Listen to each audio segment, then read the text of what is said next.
Ruth, chapitre 1. À l'époque des juges, il y eut une famine dans le pays. Un homme de Bethléem de Juda partit avec sa femme et ses 2 fils s'installer dans le pays de Moab. Le nom de cet homme était Élimélec, celui de sa femme Naomi, et ses 2 fils s'appelaient Machlon et Kiljon, ils étaient Éphratiens, de Bethléem en Juda. Arrivés au pays de Moab, ils s'y établirent. Élimélec, le mari de Naomi, mourut et elle resta avec ses 2 fils. Ils prirent des femmes moabites, l'une s'appelait Orpa et l'autre Ruth, et ils habitèrent là environ 10 ans. Machlon et Kiljon moururent aussi tous les 2 et Naomi resta privée de ses 2 fils et de son mari. Alors elle se leva, elle et ses belles-filles, afin de quitter le pays de Moab. En effet, elle y avait appris que l'Éternel était intervenu en faveur de son peuple et lui avait donné du pain. Elle partit de l'endroit où elle habitait, accompagnée de ses 2 belles-filles, et elle se mit en route pour retourner dans le pays de Juda.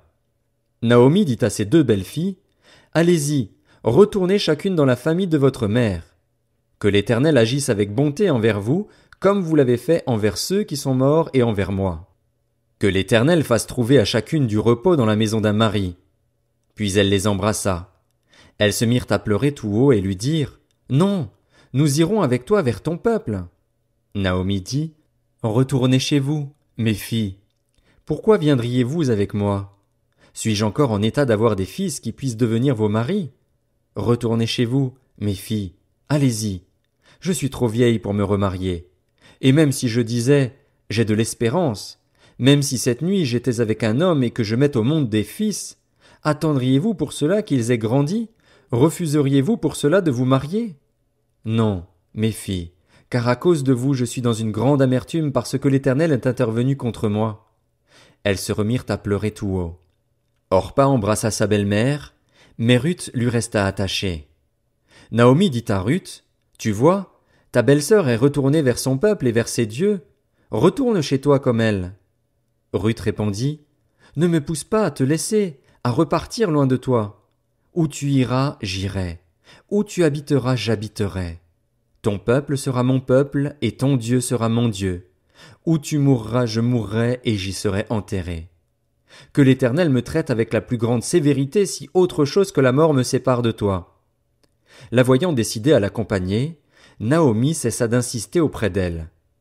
Elles firent ensemble le voyage jusqu'à leur arrivée à Bethléem. Lorsqu'elles entrèrent dans Bethléem, toute la ville fut dans l'agitation à cause d'elles. Les femmes disaient, « Est-ce bien Naomi? » Elle leur dit, « Ne m'appelez pas Naomi, appelez-moi Mara, car le Tout-Puissant m'a rempli d'amertume. J'étais dans l'abondance à mon départ, et l'Éternel me ramène les mains vides. Pourquoi m'appelleriez-vous Naomi, après que l'Éternel s'est prononcé contre moi, après que le Tout-Puissant a provoqué mon malheur? » C'est ainsi que Naomi et sa belle-fille, Ruth la Moabite, revinrent du pays de Moab. Elles arrivèrent à Bethléem au début de la moisson de l'orge. Ruth, chapitre 2. Naomi avait un parent de son mari. C'était un homme puissant et riche du clan d'Élimélec qui s'appelait Boaz. Ruth la Moabite dit à Naomi, « Laisse-moi aller ramasser des épis abandonnés dans un champ, derrière celui aux yeux duquel je trouverai grâce. » Elle lui répondit, « Vas-y, ma fille. » Ruth alla ramasser des épis dans un champ, derrière les moissonneurs. Il se trouva que la parcelle de terre appartenait à Boaz, du clan d'Élimélec. Or, Boaz vint de Bethléem. Il dit au moissonneur, « Que l'Éternel soit avec vous. » Ils lui répondirent, « Que l'Éternel te bénisse. » Boaz dit à son serviteur chargé de surveiller les moissonneurs, « À qui est cette jeune femme? » Le serviteur chargé de surveiller les moissonneurs répondit, « C'est une jeune femme moabite qui est revenue avec Naomi du pays de Moab. Elle a dit, « Permettez-moi donc de glaner, de ramasser des épis entre les gerbes derrière les moissonneurs, et, depuis son arrivée ce matin jusqu'à présent, elle est restée debout et ne s'est reposée qu'un moment dans la maison. » Boaz dit à Ruth, « Écoute, ma fille, ne va pas ramasser des épis dans un autre champ. Ne t'éloigne pas d'ici, reste avec mes servantes. Regarde où l'on moissonne dans le champ et va après elles. J'ai défendu à mes serviteurs de te toucher. Quand tu auras soif, tu iras au vase et tu boiras de ce que les serviteurs auront puisé. » Alors elle tomba le visage contre terre, se prosterna et lui dit, « Comment ai-je trouvé grâce à tes yeux pour que tu t'intéresses à moi, une étrangère? Boaz lui répondit, On m'a rapporté tout ce que tu as fait pour ta belle-mère depuis la mort de ton mari et comment tu as quitté ton père et ta mère et le pays de ta naissance pour aller vers un peuple que tu ne connaissais pas auparavant. Que l'Éternel te rende ce que tu as fait et que ta récompense soit entière de la part de l'Éternel, le Dieu d'Israël, sous les ailes duquel tu es venu te réfugier. Elle dit, Oh, que je trouve grâce à tes yeux, mon Seigneur, car tu m'as consolé et tu as parlé au cœur de ta servante. Pourtant je ne suis pas, moi, comme l'une de tes servantes. Au moment du repas, Boaz dit à Ruth, Approche-toi, mange du pain, trempe ton morceau dans la vinaigrette. Elle s'assit à côté des moissonneurs. On lui donna du grain rôti. Elle mangea à satiété et garda le reste. Puis elle se leva pour ramasser des épis. Boaz donna cet ordre à ses serviteurs, qu'elle ramasse aussi des épis entre les gerbes et ne lui faites aucun mal. Vous retirerez même pour elle des gerbes quelques épis que vous la laisserez ramasser sans lui faire de reproche. Elle ramassa des épis dans le champ jusqu'au soir, puis elle bâtit ce qu'elle avait récolté. Il y eut environ 22 litres d'orge. Elle l'emporta et rentra dans la ville, et sa belle-mère vit ce qu'elle avait ramassé. Elle sortit aussi les restes de son repas et les lui donna. Sa belle-mère lui dit, Où as-tu ramassé des épis aujourd'hui? Où as-tu travaillé? Béni soit celui qui s'est intéressé à toi. Ruth raconta à sa belle-mère chez qui elle avait travaillé. L'homme chez qui j'ai travaillé aujourd'hui s'appelle Boaz, dit-elle. Naomi dit à sa belle-fille, Qu'il soit béni de l'Éternel, qui garde sa bonté pour les vivants comme pour les morts. Cet homme nous est proche, lui dit encore Naomi. Il est un de ceux qui ont droit de rachat sur nous. Ruth la Moabite ajouta, Il m'a dit aussi, Reste avec mes serviteurs jusqu'à ce qu'ils aient terminé toute ma moisson. Naomi dit à sa belle-fille Ruth, Il est bon que tu sortes avec ses servantes, ma fille, et qu'on ne te rencontre pas dans un autre champ. Ruth resta donc avec les servantes de Boaz pour ramasser des épis jusqu'à la fin de la moisson de l'orge et de la moisson du blé. Elle habitait avec sa belle-mère. Ruth, chapitre 3. Sa belle-mère Naomi lui dit, Ma fille, je voudrais assurer ton repos afin que tu sois heureuse. Eh bien, Boaz, l'homme dont tu as accompagné les servantes, n'est-il pas notre parent? Or, il doit procéder cette nuit au tri de l'orge qui est dans l'aire de battage. Lave-toi et parfume-toi, puis remets tes habits et descends à l'air. Tu ne te feras pas connaître à lui jusqu'à ce qu'il ait fini de manger et de boire. Quand il ira se coucher, observe l'endroit où il se couche. Ensuite va découvrir ses pieds et te coucher. Il te dira lui-même ce que tu as à faire. Ruth lui répondit, Je ferai tout ce que tu as dit. Elle descendit à l'aire de battage et fit tout ce qu'avait ordonné sa belle-mère. Boaz mangea et but, et son cœur était joyeux. Il alla se coucher au bout du tas de gerbes. Ruth vint alors tout doucement, découvrit ses pieds et se coucha. Au milieu de la nuit, Boaz eut un frisson. Il se pencha et vit une femme couchée à ses pieds. Il dit, Qui es-tu? Elle répondit, Je suis Ruth, ta servante.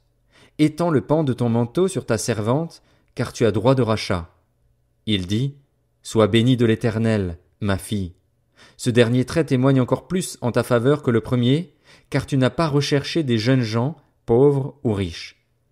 Maintenant, ma fille, n'aie pas peur.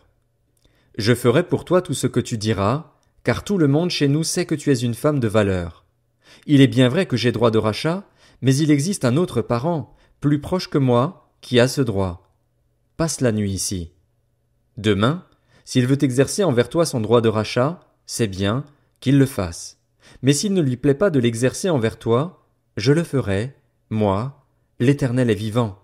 Reste couché jusqu'au matin. Elle resta couchée à ses pieds jusqu'au matin et se leva avant qu'on puisse se reconnaître l'un l'autre. Boaz dit, qu'on ne sache pas que cette femme est entrée dans l'aire de battage. Et il ajouta, Donne le manteau qui est sur toi, tiens-le. Elle le tint et il compta 6 mesures d'orge qu'il chargea sur elle. Puis il entra dans la ville. Ruth revint chez sa belle-mère et Naomi dit, Est-ce toi, ma fille? Ruth lui raconta tout ce que cet homme avait fait pour elle. Elle dit, Il m'a donné ces 6 mesures d'orge en disant, Tu ne retourneras pas les mains vides vers ta belle-mère. Naomi dit, Ma fille, reste tranquille jusqu'à ce que tu saches comment finira l'affaire, car cet homme ne se donnera pas de repos avant de l'avoir réglé aujourd'hui. Ruth, chapitre 4. Boaz monta à la porte de la ville et s'y arrêta. Or, celui qui avait droit de rachat et dont Boaz avait parlé vint à passer. Boaz lui dit, « Approche-toi, assieds-toi ici, toi un tel. » Il s'approcha et s'assit. Boaz prit alors 10 hommes parmi les anciens de la ville et dit, « Asseyez-vous ici. » Ils s'assirent. Puis il dit à celui qui avait le droit de rachat, « Naomi est revenue du pays de Moab, et elle vend la parcelle de terre qui appartenait à notre frère Élimélec. J'ai cru devoir t'en informer et te dire, fais-en l'acquisition devant les habitants de la ville et les anciens de mon peuple. Si tu veux la racheter, rachète-la, mais si tu ne veux pas, déclare-le-moi afin que je le sache. En effet, il n'y a personne avant toi qui ait le droit de rachat et je l'ai après toi. » Il répondit, « Je la rachèterai. » Boaz dit, « Le jour où tu achèteras le champ à Naomi, tu l'acquerras aussi de Ruth la Moabite, la femme du défunt, et tu devras maintenir le nom du défunt sur son héritage. » Celui qui avait le droit de rachat répondit, « Je ne peux pas exercer ce droit de rachat pour mon compte, sinon je détruirai mon héritage. Prends pour toi mon droit de rachat, car je ne peux pas l'exercer. » Autrefois en Israël, pour valider toute affaire relative à un rachat ou à un échange, on retirait sa sandale et on la donnait à l'autre. C'était ce geste qui servait d'attestation en Israël. Celui qui avait le droit de rachat dit donc à Boaz, « Faisons l'acquisition pour ton compte. » et retira sa sandale. Alors Boaz dit aux anciens et à tout le peuple, « Vous êtes témoins aujourd'hui que j'ai acquis de la main de Naomi tout ce qui appartenait à Élimélec, à Kiljon et à Machlon, et que j'ai également acquis pour femme Ruth la Moabite, femme de Machlon, pour maintenir le nom du défunt sur son héritage afin qu'il ne disparaisse pas parmi ses frères, ni à la porte de sa ville. Vous en êtes témoins aujourd'hui. » Tout le peuple qui était à la porte et les anciens dirent, « Nous en sommes témoins, que l'Éternel rende la femme qui entre dans ta famille semblable à Rachel et à Léa, qui ont toutes les deux donné naissance à la communauté d'Israël. Montre ta force dans Ephrata et fais-toi un nom dans Bethléem. Puisse la descendance que l'Éternel te donnait par cette jeune femme faire ressembler ta famille à celle de Péretz, que Tamar a donnée à Juda. » Boaz épousa Ruth. Elle devint sa femme et il s'unit à elle. L'Éternel permit à Ruth de devenir enceinte et elle mit au monde un fils. Les femmes dirent à Naomi, « Béni soit l'Éternel qui ne t'a pas laissé manquer aujourd'hui d'une personne ayant le droit de rachat. Que son nom soit célébré en Israël. Cet enfant sera ton réconfort et le soutien de ta vieillesse, car ta belle-fille qui t'aime l'a mise au monde, elle qui vaut mieux pour toi que 7 fils. » Naomi prit l'enfant, le serra sur sa poitrine et l'éleva. Les voisines lui donnèrent un nom en disant, « Un fils est né à Naomi, » et elles l'appelèrent Obed. Ce fut le père d'Isaïe, père de David. Voici la lignée de Péretz.